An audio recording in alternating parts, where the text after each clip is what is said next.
Well, it looks like the Blue Jays finally want to play baseball. I'm just kidding. That's not the reason why I started watching them again. I had to take a bit of a break from the Toronto Blue Jays. Just posting stuff on YouTube in general. I wanted to get really involved with TikTok, involved with free agency, and working jobs and internships. It just got too busy to make the Blue Jays content, and I had to take a break for about a week. I was not expecting them to go on a 10-game losing streak. In fact, when I stopped, I think they had only lost 4 games in a row, and then they started losing the Mariners, and that's about when I stopped. I think around there. But we won't recap any of those games. We'll go straight to the Philadelphia Phillies series, where they won 2 games in a row, and it's looking good for the Blue Jays in the last 2 games. So, we'll start with the Tuesday game, 4-3 over the Philadelphia Phillies, and the Jays get going in this one, especially Jose Barrios, who we'll get to, by the way.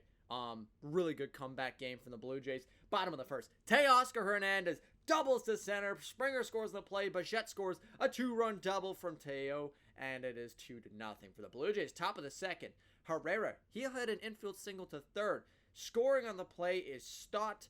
Verling will move to second. It is a 1-run ball game. Then, closed down to 1 run by Stott, homering to right on a 2-2 count. That puts the game even at 2 runs apiece. Bottom of the fourth, looking for some extensive runs from the Toronto Blue Jays because they have been unable to score.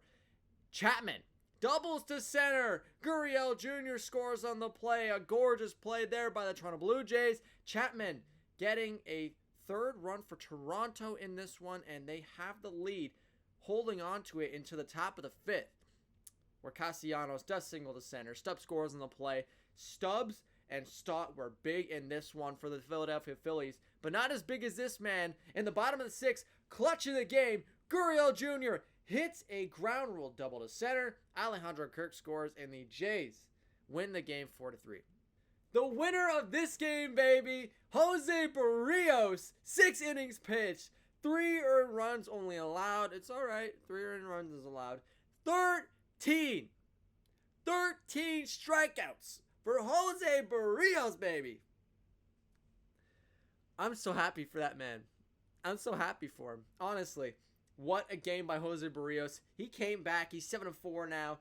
Urias Famila, who is 1-1 of the season with 1.5 innings pitched, 1 earned run, 2 strikeouts. Jordan Romano getting the save for his 19th of the season, and they head into Wednesday night up 1-0 in this 2-game series, looking to not split it. And what a performance from Ross Stripling, baby. There he is, Mr. Big Boy Ross, getting it done for the Jays. We'll talk about him in a sec, but bottom of the 3rd, Ramel Tapia gets going. He grounds out into an infielder's choice.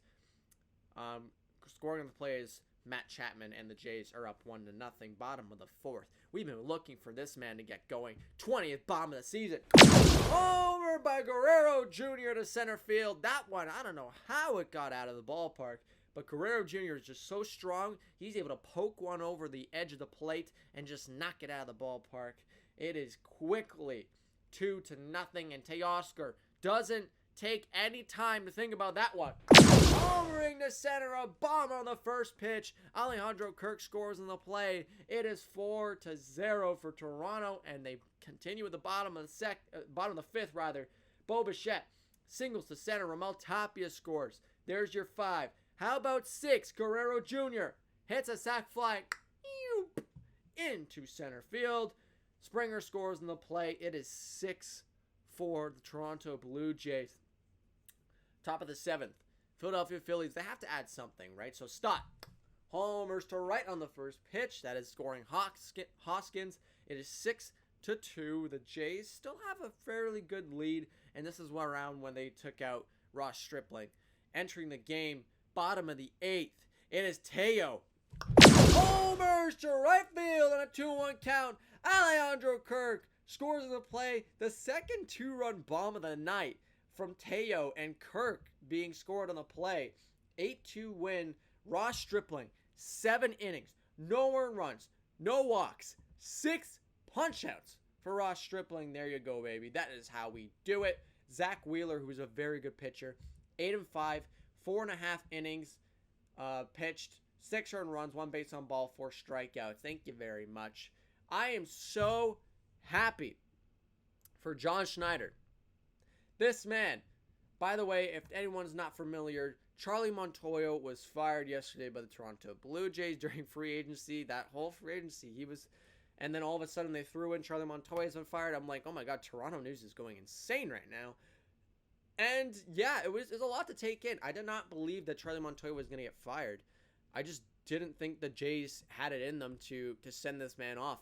It had been rumored around Jay City for 2 seasons, last year especially, with his choices of who to put on the mound and when to take them off, and that costing the Blue Jays some very big games. And now I think John Schneider, what he'll do, he's going to be pretty good for this team. He's been with this team for a long time, especially back in the 2016-17 days. He was there.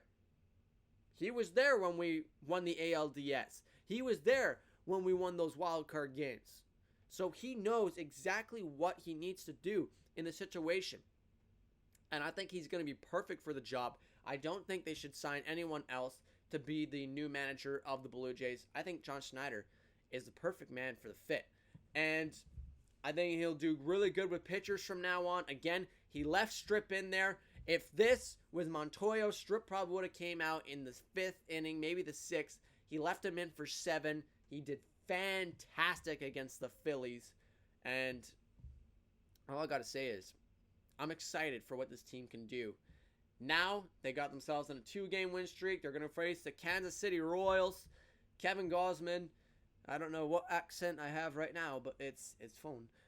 Kevin Gausman, 6-6 on the season, 2.86 ERA. It's gone down. He's been playing a lot better recently. And the Royals have yet to announce any of their pitchers.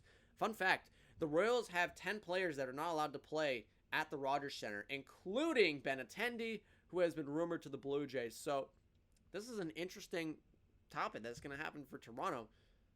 Andrew Benintendi, he really can't come because he's not vaccinated. He's not going to be allowed to play in the Rogers Center. He's only going to be allowed to play when we're on the road. So I don't know how that would work for Toronto. I don't think they should go after Benintendi after all. The Royals are definitely going to struggle in this series. If they win one game this series, when they do have 10 men out, I will be very shocked. I think the Blue Jays are going to sweep this series and get right back where they need to be. Again, they're not in a bad spot, but losing 10 games in a row does not help you. And now it has become a very competitive division. The Boston Red Sox, 47-42. The Seattle Mariners, 47-42. The Toronto Blue Jays, 47-42. The Baltimore Orioles, who have won 10 games in a row, 10, are now 45-44. The Guardians are 43-44. Don't forget about the White Sox because they're 43-44 too. What is going on this year? There are so many close teams to the playoffs. It's ridiculous. It's actually ridiculous. And even in, like, the Phillies in the other end of the spectrum are close to a playoff spot as well. Not as close because the St. Louis Cardinals are 40-43, and actually they're not that far out. If they wouldn't beaten the Blue Jays, they probably would have been pretty close. So it's been unbelievable. Our freaking division has our division has 1, 2, 3, 4, 5. All of our teams are in the top 10 of the American League, and actually the top 8 of the American League. There is only 3 other teams that are not an AL East team in the American League top 8. Like, that's remarkable. That is truly remarkable that our division is that strong, and nobody really thought the Orioles were going to come out and start playing well, but they got some good pitching depth. So look out for them. They're a pretty good team. Anyways, Kansas City Royals tonight. Kevin Gausman, thank you so much for watching. If you did enjoy this video, please make sure to hit that like button, subscribe for more of these videos, and please make sure to turn on your post notifications to get notified when these videos do come out. One more thing. Please make sure to share this video with your friends and family. It helps me a lot, guys, and I really do appreciate it. As I just said, Kevin Gausman's on the mound against Kansas City Royals with a pitcher that has not been disclosed as of yet. We will find out later tonight, but ladies and gentlemen, thank you so much for watching. I'll see you in the next one.